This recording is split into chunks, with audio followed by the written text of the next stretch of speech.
آئی ہے. صحیح بخاری کتاب الطلاق کے اندر روایت ہے، اللہ کی نبی صلی اللہ علیہ وسلم نے فرمایا کیا تھا، ایک عورت تھی الجونیہ کے نام سے مشہور ہے، اللہ کی نبی صلی اللہ علیہ وسلم نے پیغامی نکاح بھیج دیا، انہوں نے قبول کیا. جب مدینہ میں آئی وہ عورت، رسول اللہ علیہ السلام اس کے سامنے گئی، پیغمبر نے اجازت طلب کیا. جو اخلاق ہے، جو انسانیت ہے، اللہ کے نبی نے فرمایا تو مجھے اپنے آپ کو ہبہ کرو، مجھے ہبہ کرو، خود اپنے آپ مجھے ہبہ کرو. تو انہوں نے کہا اعوذ باللہ منک، میں اللہ کی پناہ مانگتی ہوں تم سے. اللہ کے نبی نے ہاتھ ایسا، اللہ کے نبی ان سے ہاتھ کو روکا.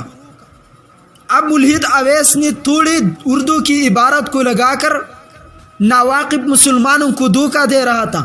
آپ کو معلوم ہے ان کا دایا تھا اس عورت کا، الجونیہ کا. انہوں نے کہا تھا دھوکے کے ساتھ کہ جب رسول اللہ تمہارے پاس آئیں گے، تمہارا شوہر ہے، تمہارا نکاح ان کے ساتھ ہوا ہے، وہ آپ سے جب بات شروع کریں گے ان کو ایک جملہ بہت زیادہ پسند ہے. الجونیہ نے کہا دایا اماں وہ کون سا جملہ ہے جو آقائی نامدار کو پسند ہے؟ تو دایا نے کہا وہ جملہ یہی ہے کہ اعوذ باللہ منک. اب الجونیہ کو مطلب معلوم نہیں ہے اس کا مطلب کیا ہے، لیکن انہوں نے کہا کہ ہو سکتا ہے رسول اللہ کو یہ الفاظ پسند ہو. جب رسول اللہ نے ہاتھ ایسا بڑھایا تو انہوں نے کہا اعوذ باللہ منک. اللہ کے پیغمبر نے ہاتھ ایسا کیا اور کہا ابو سید ان کو کپڑا دو. خلوت نہیں ہوا، اس وجہ سے عدت بھی نہیں تھا، اور ان کو باعزت اپنے قبیلے میں پہنچا دو. اس کو پہنچا دیا. راستے میں ابو اسید کہتے ہیں کہ وہ رو رہا تھا کہ میں بہت بدبخت عورت ہوں، سب سے زیادہ بدبخت عورت میں ہی ہوں. کیوں؟ اللہ کی نبی صلی اللہ علیہ وسلم جیسا شوہر مجھے نہیں ملا. نبی علیہ السلام نے طلاق دیا تو مجھ سے پناہ مانگتا ہے اس بڑے خدا کے نام سے، تو میں کیا کروں گا تم پر. اچھا امہات المومنین کا لقب بھی مٹ گیا، نہیں ملا، وہ رو رہا تھا. دو روایت ہے، ام سلمہ کی بائی نے ان کے ساتھ نکاح کیا بعد میں، اور دوسرا یہی ہے کہ اس غم میں مبتلا ہو کر دنیا سے بغیر شوہر کی رخصت ہو گئی،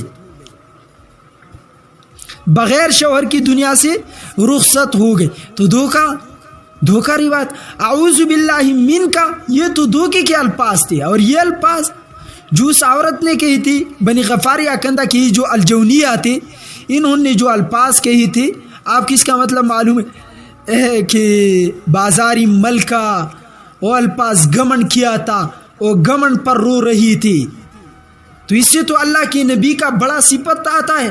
اگر اللہ کی نبی نعوذ باللہ متبع شہوات ہوتے تو اللہ کی نبی صلی اللہ علیہ وسلم زور زبردستی کرتے، لیکن نہیں کیا.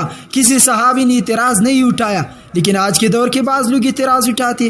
افسوس کی بات ہے نبی کو نہیں پڑھا، نبی کی زندگی نہیں پڑھا، خود سے قابل بن کر صرف مولوی پروفیشنل دنیا میں نہیں ہے، جو خوارجوں کی علامت ہوتی ہے. صاف بات یہی ہے.